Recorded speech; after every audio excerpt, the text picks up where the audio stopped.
fans of the United States and Newfoundland. For many Canadians, this is practically a second national anthem, the theme for Hockey Night in Canada. The game on the ice rules Canadian sport, but look closely and there are green shoots of a sport from down under. Team Canada gets the win. It's Aussie Rules, but with an international twist at the AFL's Transatlantic Cup for men's and women's teams in Toronto. It looks pretty good, and that'll be the first goal for Colombia. They're very happy about that. The game and the rules are the same, even if sometimes they need to be explained. And if you're not that familiar with Aussie football, I like to mention this every so often, that it's the ball that has to stay in bounds.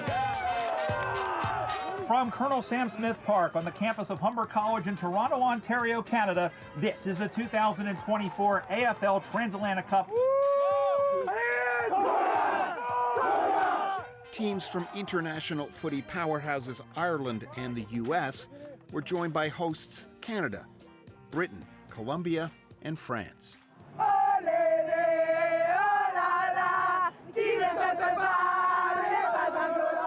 This is the first participation of France in the tournament, Transatlantic Cup.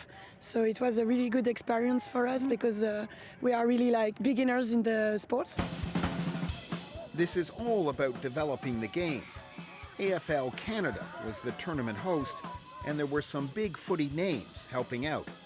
Nick Riewoldt played 17 seasons with St. Kilda. My goodness gracious me, stripe me pink and call me an Easter egg. Is it every now and then an odd experience for you to hear the commentary in a North American accent?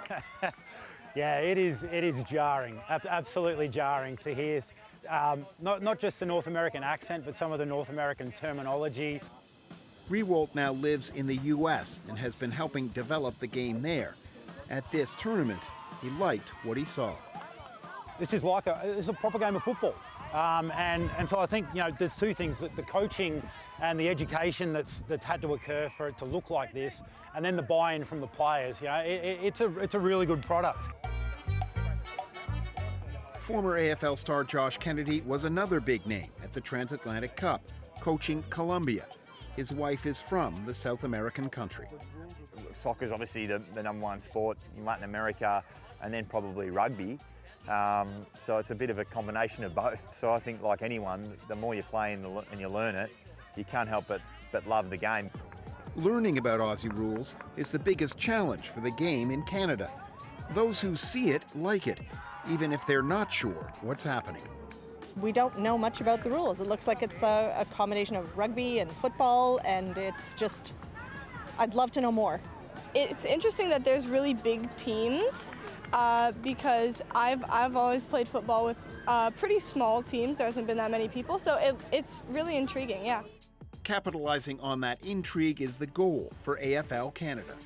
Bridges, high kick down the line, but that's right in the hands of Greg Bridges. Greg Bridges doesn't only play for the national team, he's also on the board of AFL Canada.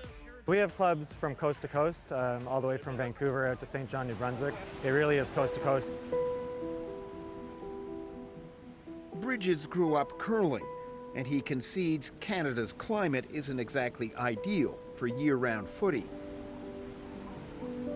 And then there's the behemoth in the sporting landscape, ice hockey. You're in a country that, of course, is hockey obsessed.